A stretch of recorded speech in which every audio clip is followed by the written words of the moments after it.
Before I get started with this video, I just want to let it be known that I am not a dating coach. This is just from my personal experience and my observations of other people's experiences.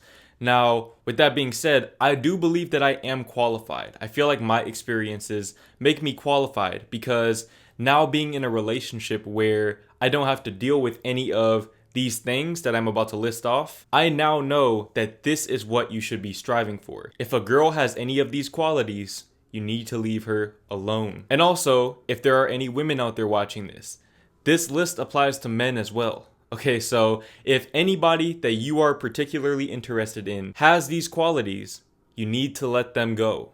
Okay, they belong to the streets. Also, another thing that I want to mention is that these are very general signs. Now, there are exceptions to every rule.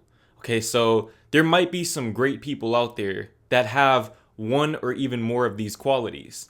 But generally speaking, if somebody has one or more of these qualities, it should be taken as a red flag, and you should definitely at least distance yourself as much as you possibly can and be very observant and trust your intuition above all else. Now, with that being said, the first red flag to look out for in a potential partner is if they are on Tinder. Okay, if you are meeting them on Tinder, that's a red flag in itself, not only for them, but for you. If you are on Tinder, you need to think about why you are on Tinder. Okay, a lot of times we get on Tinder because we're broken or we're lonely. Okay, if we're broken, we are looking for someone else to fix us, or we're looking for a distraction from the pain of previous situations. If you're lonely, you're more than likely looking for somebody to entertain you. Okay, you're not actually looking for a long-term partner. You're looking for something short-term, maybe something pleasurable. And, there's nothing necessarily wrong with that, but you have to be mindful of that. Tinder is mostly used for those two types of people.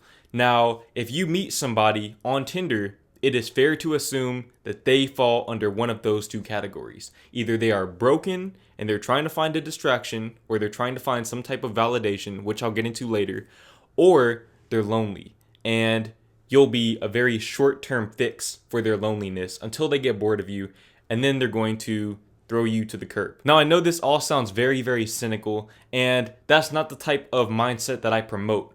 But I'm just trying to make you guys aware of this so that you don't go into dating apps with the same level of innocence, I guess, that I went into dating apps with. I was very naive and I expected to find the love of my life on Tinder or Bumble. And while I'm not saying that that's impossible, like I said, there are exceptions to every rule. Most people on these apps are like that. So just be mindful of that. Don't let me deter you from getting on the apps, but definitely be mindful of the rest of this list, because if somebody is on Tinder and they exhibit one or more of the rest of these signs, you should probably leave them alone. Now, the next red flag in a potential partner is that she refuses to link in real life. One thing that I've learned in my current relationship is that if somebody really likes you, they're gonna make time for you. Okay, there's no such thing as being too busy. The only real excuse for not being able to see a partner is distance. In my opinion, it's distance. Okay, you're never too busy for a partner. Never. For example, my girl is in college and she does extracurricular activities on top of that. Okay, and she also has other things that she likes to do. She likes to work out, she likes to write. She has a life outside of me, and I have a life outside of her, obviously with making YouTube videos and doing whatever else I do with my free time. But we make time for each other. Okay, we don't see each other every day, but when our work is done, we'll talk to each other, we'll FaceTime each other. And if it comes down to it, if we're both that busy, we'll even do our work together. I can come over to her place, I can edit my videos, she can do her homework, and we'll spend time together in that way. But spending quality time with somebody in real life, that is usually an indicator that they like you. So if somebody does not want to spend time with you, if they are making excuses as to why they cannot link with you, the chances are they either don't like you that much or they see you as a backup option.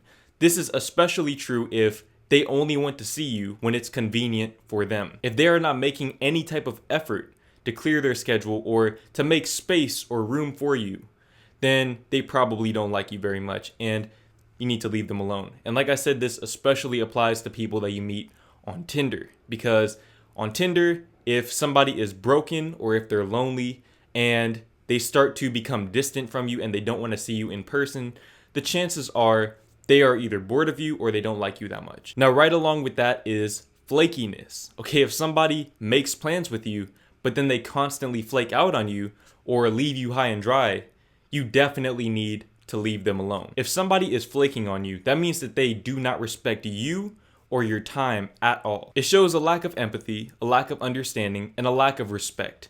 And these are very crucial foundational pieces to any successful relationship. So if somebody is flaking on you, focus on yourself. Do not place more energy into a situation than the other person is placing. Now, I'm not saying be petty and match their energy, but what I am saying is that if they are not meeting the standard that you are setting, then the chances are you guys are not compatible for each other. The next red flag in a potential partner is that she is drawn to toxic men. Or if it's a man, he's drawn to toxic women. Okay, if somebody is drawn to toxic people in general, what that means is that they do not value themselves very highly.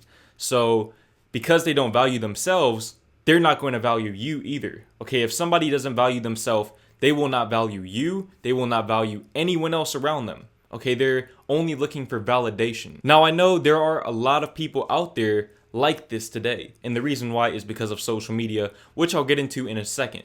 But essentially, if a girl or a guy is drawn to toxic people, or if they start to lose interest in you when you show genuine interest in them, and their interest heightens when you withdraw from the situation, the chances are they don't value themselves and they don't actually like you. They just think that they like you because they're addicted to the chase for validation. And that brings me to my next red flag, which is clout chasing. Okay, if they are obsessed with social media validation, if they are what I would call a clout connoisseur. Okay, if they're a clout connoisseur and they're constantly obsessing over their follow counts and things of that nature, they definitely belong to the streets. Okay, I'm just keeping it real with you. They belong to the streets because if they're constantly thinking about their follow counts and things like that, they are obsessed with validation. They're obsessed with external validation. And a lot of times when somebody is obsessed with having external validation, they can never get enough of it. So in other words, you'll never be able to fill that void that they have. So they're always going to seek more sources of validation from not only outside of themselves, but from outside of you and your potential relationship, because it's never going to be enough. They're always going to try to put themselves in a position where they can have as much validation as possible, whether it's through Tinder, through social media, whatever. And these are the people that usually like to have a lot of options when dating. They like to have more options, but they're afraid of commitment. The next sign that a potential partner belongs to the streets is that they ghost you. Okay, if they ghost you, they belong to the streets. And here's why. If you get ghosted by somebody, that means that they don't have any respect for you, for your feelings, and a lot of times, like I said with flakiness, they're going to try to have you in their life when it's convenient for them. Now, I am aware that some people have valid reasons for ghosting. You know, maybe the other person was being toxic. Maybe the other person was showing a lot of the signs on this list right here. But in my opinion, I don't think it's ever okay to ghost anyone. I think that communication is the foundation of a relationship.